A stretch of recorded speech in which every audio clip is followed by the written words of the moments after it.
Yun, so pagkapasok natin sa shop, yung disinfect muna tayo ng gamit, Barbie side tapos tipper side.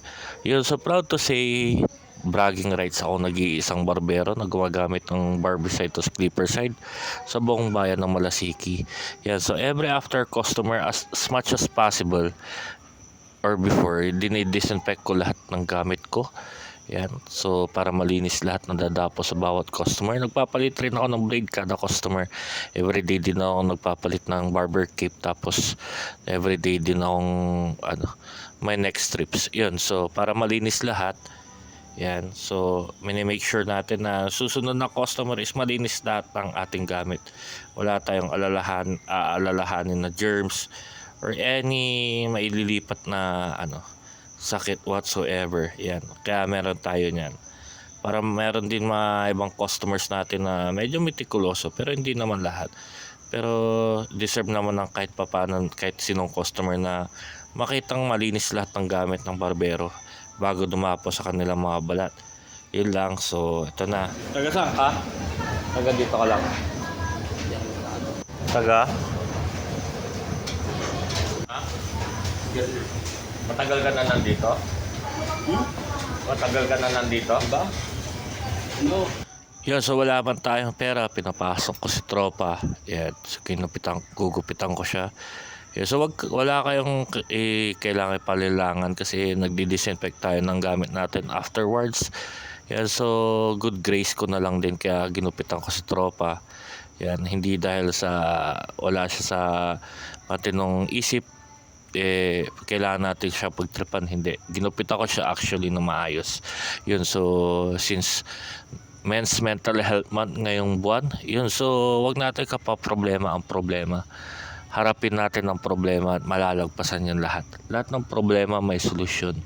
So gender preference wise, hindi lang naman mga babae ang may problema. Kung may mga lalaki din, marami rin problema.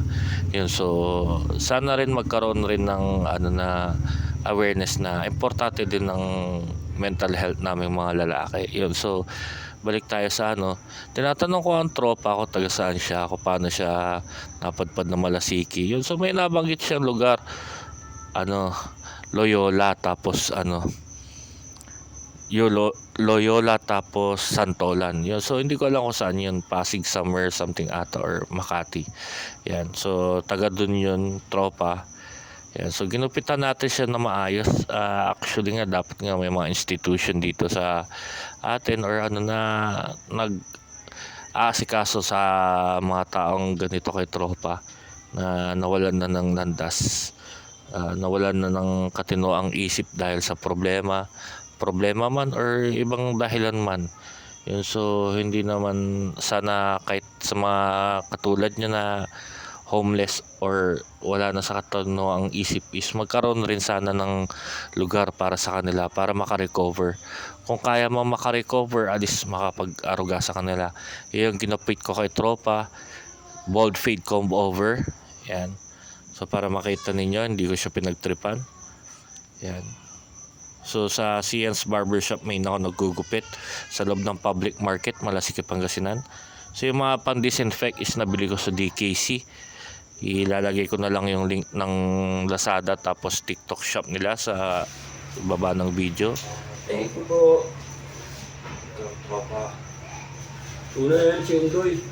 Siya, yan naman kaya. Yun, so nakapag thank you pa si tropa. Yan, so kahit papaano nakakatuwa sa loob na kahit na ganyan man ang katayuan is alam niya pa rin yung salitang thank you. Yun, thank you pa rin sa mga patuloy na nagtitiwala sa akin o nagpapagupit. Sorry sa mga nasusugatan ko, may ointment naman tayo naka-ready, so hindi naman yun, so may ointment naman tayo naka-ready, hindi naman sinasadya. Yun, gumapang na si tropa kasi nagkikit-kit siya talaga pagka naglalakad. Yan. Yan, gipit ko kay tropa. Yan. Inaabot na pa nga niya ako ng 5 piso, hindi ko kinuha. Pinakain ko ng Skyflakes, tapos binigyan ko ng tubig. Yan si tropa. Tahimik naman siya, nakikinod naman siya sa shop.